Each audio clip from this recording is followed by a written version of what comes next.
Hello, everyone. Welcome to the first episode of Sunrise on the Inside podcast, a space where we share inspiring interviews and stories from thoughtful leaders in business, health and wellness, entrepreneurship, and sports. We talk about tools, habits, routines, and tactics they use to help them feel calm, revived, and rebalanced whenever they face challenges in life. I'm your host, Nico Estrella, and for today's episode, I have a very special guest for me, one of my best friends and business partner in Waku, Juan Giraldo. Juan is a serial entrepreneur and an MBA class of 2018 from Babson College. Currently, Juan is the CEO and co-founder of his fourth company, Waku, a direct-to-consumer beverage brand of herbal teas that support a healthy gut.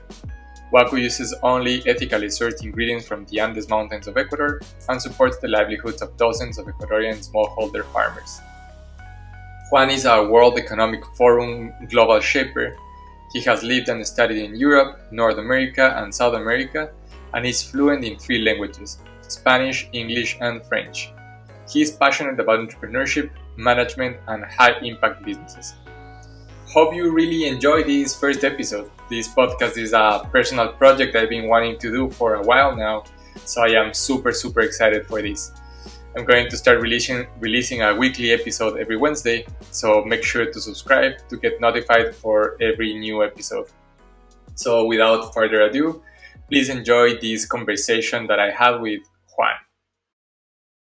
All right.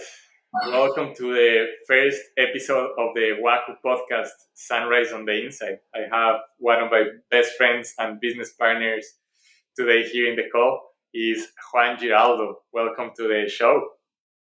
Thank you so much for having me, Nico. I'm very excited to see you putting this together. Really excited. Super excited for starting to produce this podcast. And for this first episode, we want to start every episode of the podcast cheering with some good Waku. I have today my Waku berries and basil. So cheers, my friend. Cheers for to the you. first episode. So I wanted to start today's podcast asking you, I know that you just started to play the bass, is that right? The bass guitar, yes. The bass guitar, yeah. How is that going? It's going really good. I feel proud of myself because throughout my life, I've always been very attracted to music. I think it's the form of art that I've always connected the most. Growing up in a family with a lot of Latin rhythms, music was always in the background. And then my brother actually ended up pursuing a career in music. So since I remember, there was always loud music in my house. We had a studio in the back. And that was the time and the space that we used to bond with my brother. And I never took in my mind, I used to think that I didn't have that artistic part or that creative part in me, that I'm more of an analytical person. And, it's a limiting belief. And this year I decided that I was going to use my time in New York, in Brooklyn, that is very artsy. And the fact that I have musicians, friends living right next to me, that I was just going to take the time to start learning. And that I did. So I'm just starting, but I'm very proud that I took the first step. That's all right. That's great. So how often are you practicing, or how many classes are you taking? How are you doing it? So I see my teacher, which is a good friend, Ramiro Marciani, Berkeley musician, great guy, once a week, every Tuesday. So that's a 1-hour session that it always ends up being like 90 minutes.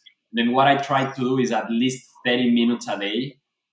Tough to do every day, to be honest. I mean, there has been weeks that I don't practice it, and there has been weeks that I do 1 hour a day. But I usually try to do half an hour a day and then more time on the weekends. That's so nice. I think I also have. I also think I have that limiting belief. I've always been interested in starting to learn how to play an instrument, or actually how to sing, because I know that I love karaoke, but I don't have the best voice. But I know that you can train your voice and learn how to sing. But I also think I have that limiting belief myself. So I wanted to follow up with a question there. How do you think you managed to end up that limiting belief? Like what do you think it helped you to just like make the decision to say like, okay, I'm just gonna try this? That's a great question, and I think lately I've been reflecting a lot because I'm spending a lot of more time by myself now. I'm like in a solitude period, let's say, that I'm really really enjoying. And there are a couple of things that come up. One is change.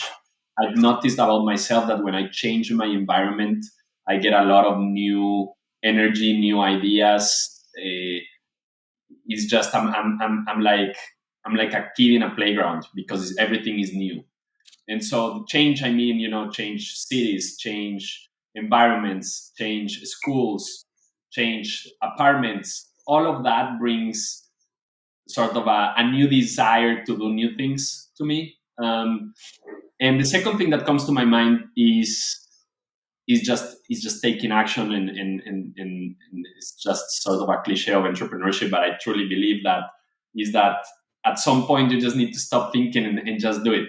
And I think you're living it yourself with a podcast.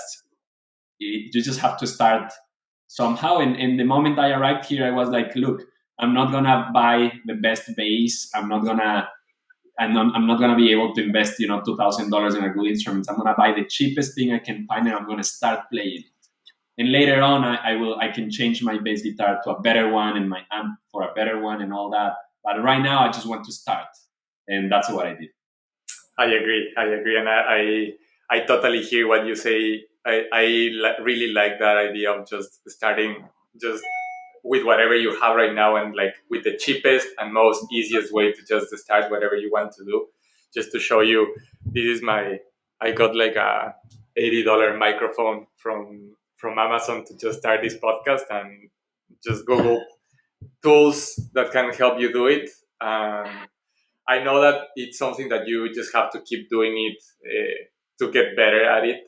You just have to enjoy that process of maybe not being that great since the beginning, and knowing that probably the first two songs that you're gonna play are gonna sound a bit lousy, but just like having the courage to just like throw yourself out there and do it. I think I really like that idea. No, absolutely. And one of the main reasons why I wanted to start a hobby this year is exactly because of that. I wanted to feel there is a long way to go again, if that makes sense. It's like I know that if I want to end up playing a salsa song, which is my goal in the bass, it's gonna probably take me 1 year of practice. And I love that. And as you said, I think it's all about the process. So it's enjoying the process to get there.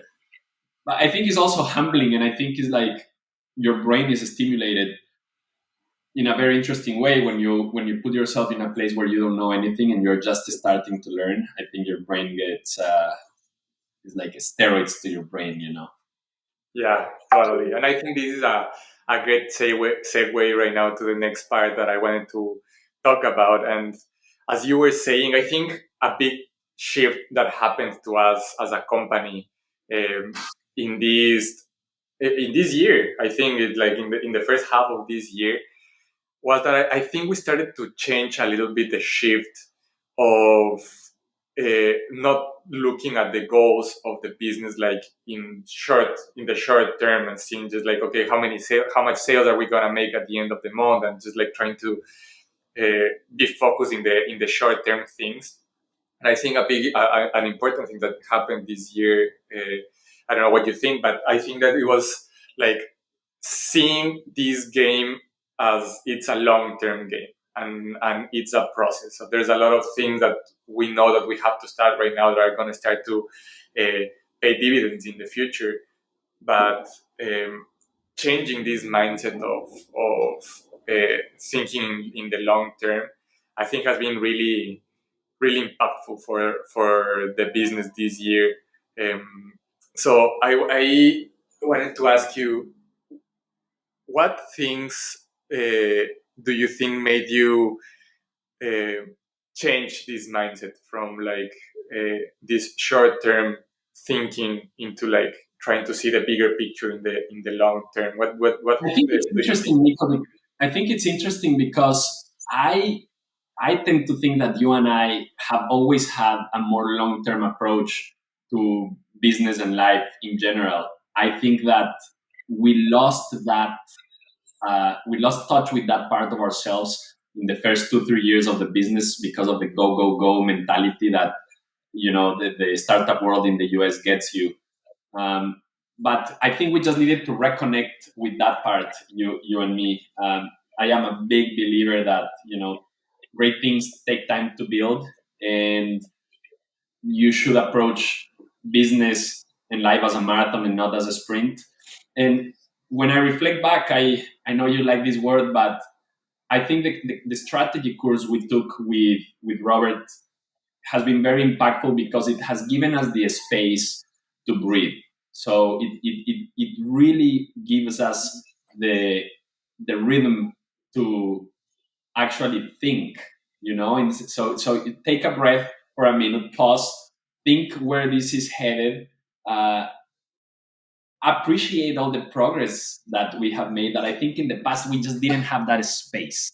And now having that space allows us to have a lot more perspective, to be a lot more strategic, and uh, and then things like that happen. You start realizing that yes, goals are very important and we need to hit those milestones. But I mean, look, this is a marathon, it's not a sprint. So Yeah, it will no, take I time. agree.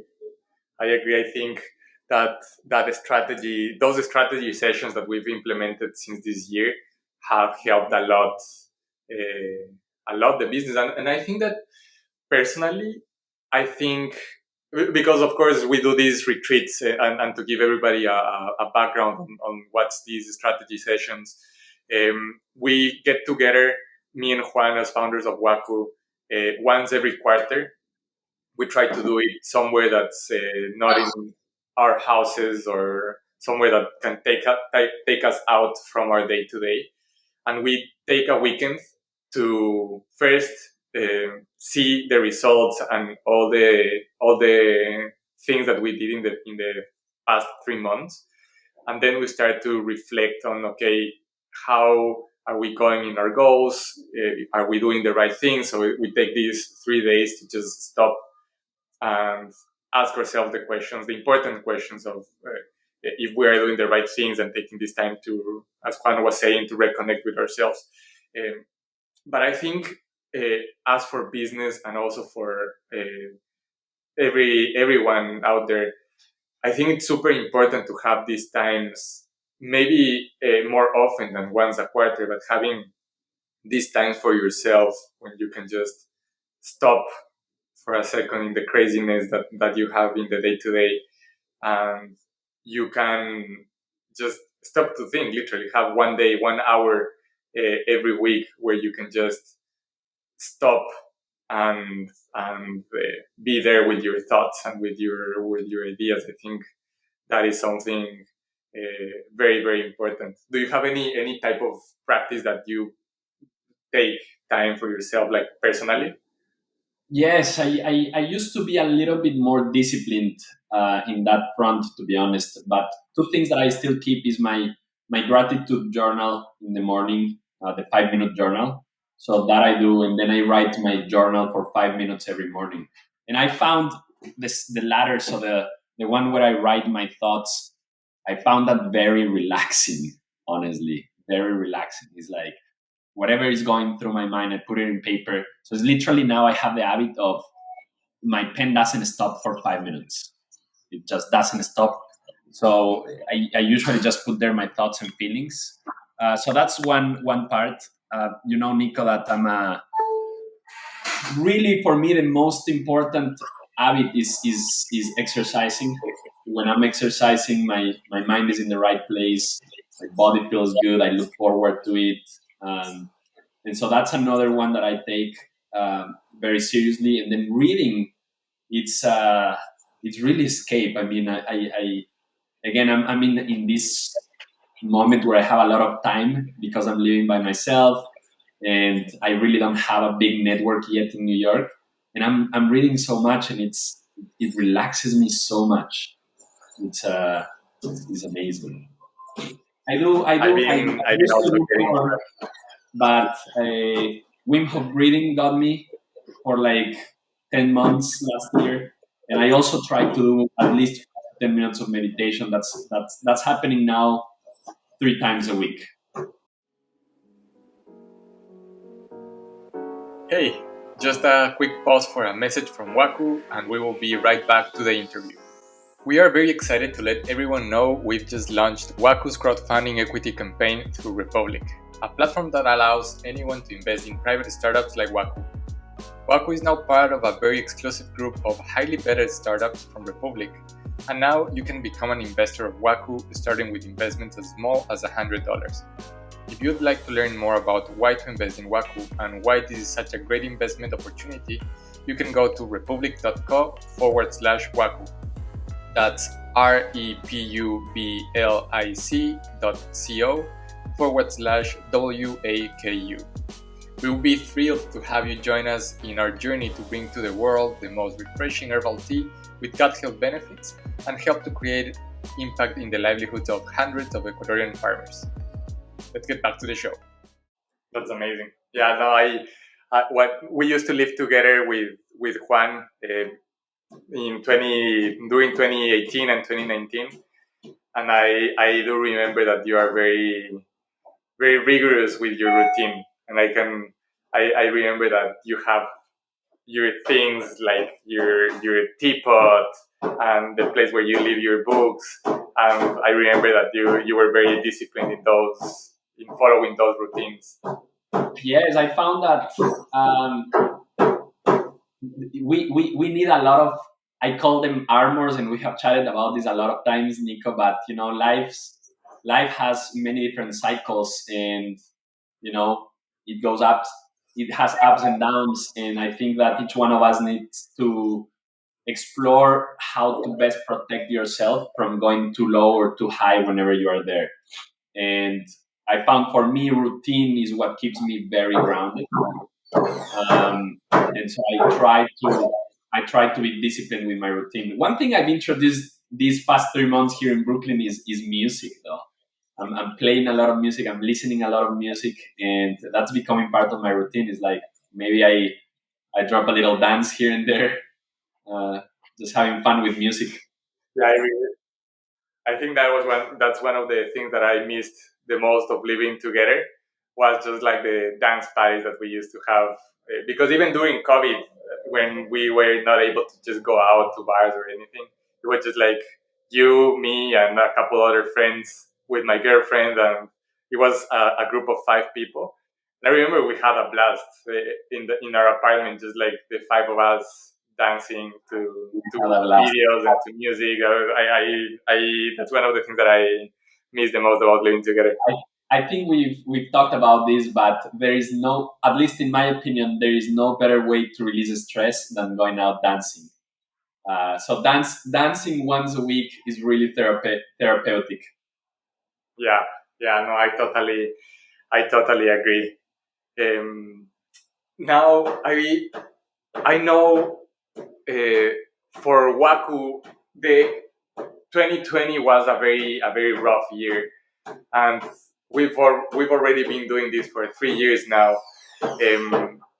And for the people that's listening right now, the podcast, I wanted to ask you, what do you think has been it can be like during the 2020 year, in all the time of the story of Waku? What do you think was one of the most uh, trying times or the most difficult things that we faced as a company, either as a company or you personally by leading the company? One of the moments that I think I'll never forget is when we left Boston last year. So to give everyone a little bit of context, last year we had a moment, I remember in June, Nico, where we were for the first time in the company's history considering potentially closing shop because things were very, very hard. And obviously you and I went to the beach. We like to drive together when we're making these strategic decisions. and you basically took the lead and said, we need to continue, we need to pivot the business, we have all this inventory on hand that we could sell, let's just keep pushing. And I agreed with that, and we decided to continue moving forward. And at that moment, in order to execute on that plan, we needed to cut costs 100%. So what that meant is that you and me, we couldn't afford to live in Boston, basically.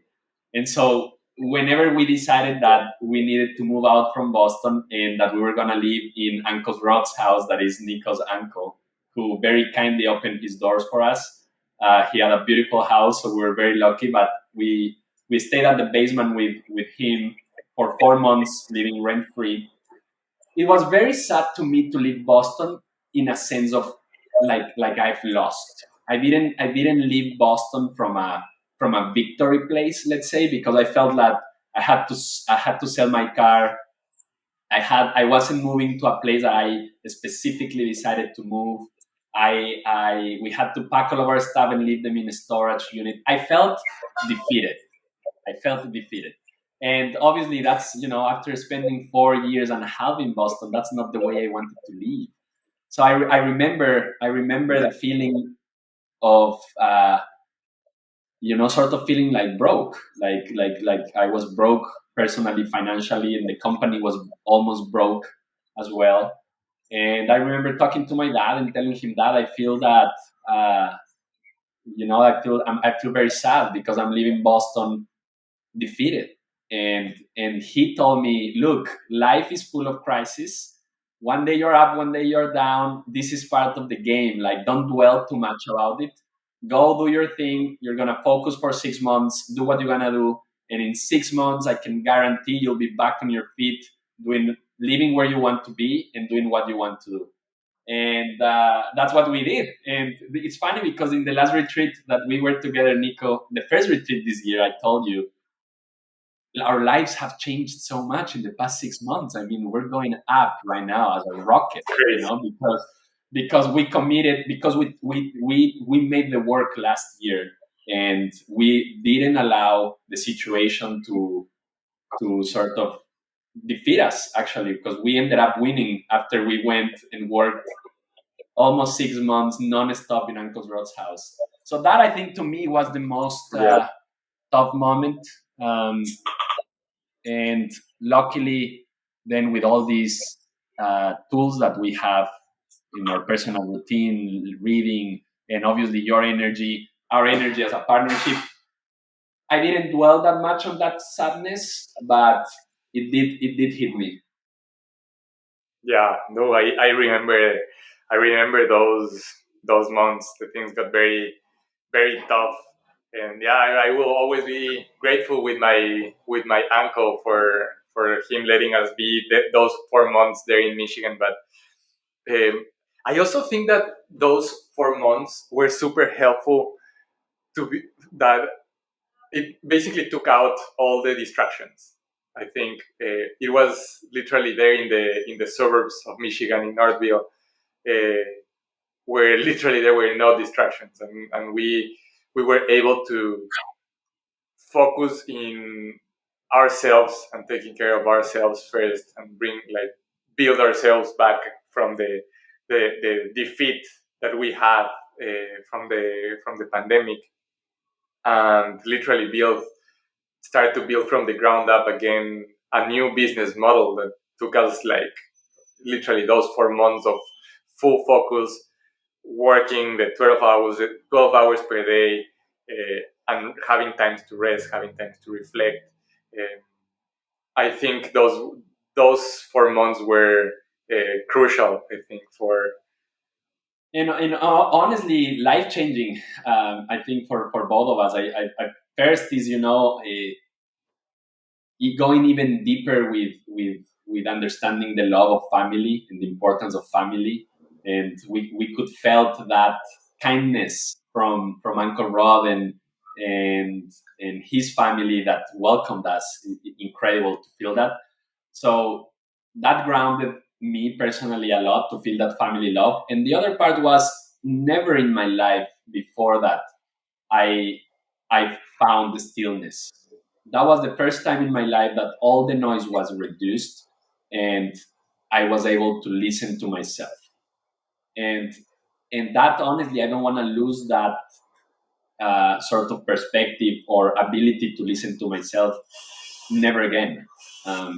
It's awesome to find that stillness, to sit down and process what you're thinking, what you're going through. I learned to do that in Michigan, and I think it's something that I'll carry with me forever.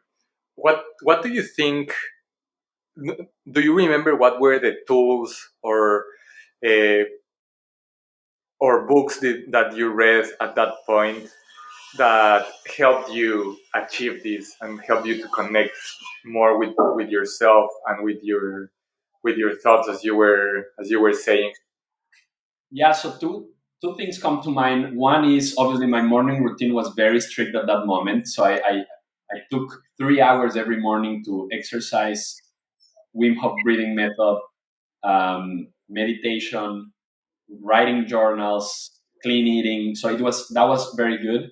But two things I implemented that really helped me listen to myself. One is walks with no distractions. So we were walking Rafa, Uncle Rod's dog.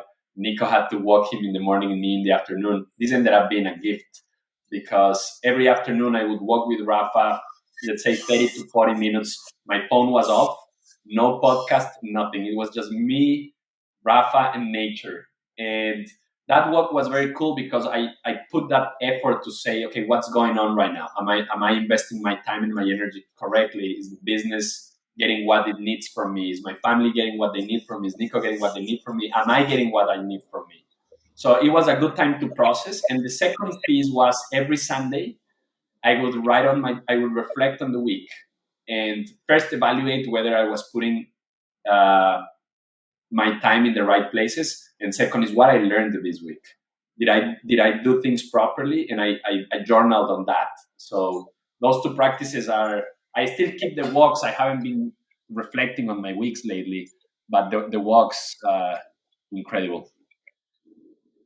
That's so important to take those times for yourself to literally help you reconnect with yourself and with the purpose of why you are doing what you are doing, so you can keep at it. So yeah, I think that was very powerful, and I think um, one of the things that I admire from you a lot is that uh, you are normally very good at prioritizing yourself, and I think that's something that I have sometimes a hard time in doing. I think I'm more like I tend to say that I am like a people pleaser person.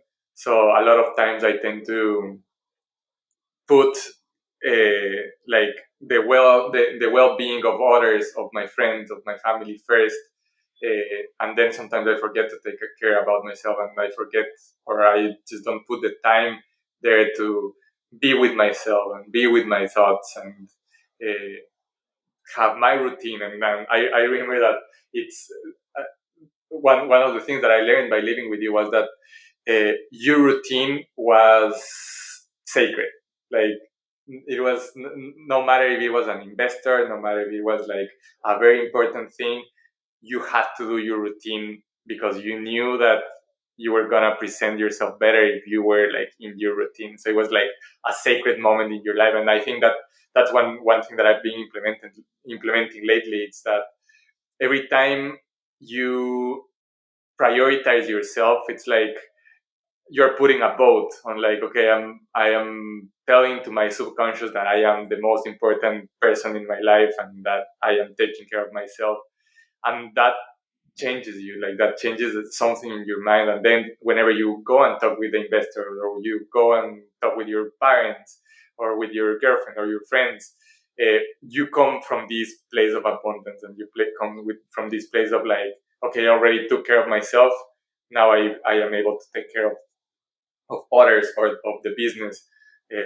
So I think that's very powerful, very very important. Yeah, I think a lot of it is having a system.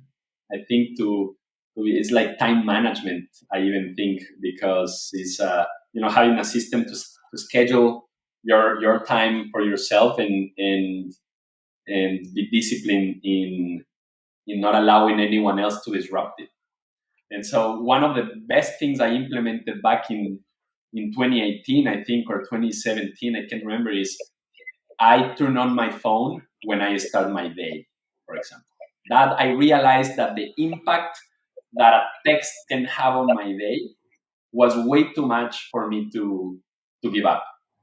Let me rewind and explain. I can't remember what happened, but I think we were exporting a container, something very urgent and very chaotic. And I woke up like at 6 a.m. and the first thing I see is this text where everything is in fire and they need my attention. So from that moment, I'm like, I'm allowing the rest of the world to control my agenda. And that day clicked to me. It was like, I will never allow anyone else to wake me up in the way they want to. I'm gonna start working at 9 a.m. and when I sit down in my desk, and you know this, Nico, I turn on my phone. And when I go to bed, I turn it off, and that's it. And that was one of the main things I implemented back in the day that has had the most impact in my life is don't get up and look at the phone. Is my agenda first and then the world. That's very powerful. I think it's a great thing to do. It's such a tiny thing that can have and talk about multipliers. I mean, the impact that has is crazy. And it's just a tiny thing. It's just turn off your phone and turn it on when you're ready to start your day. Yeah, I agree.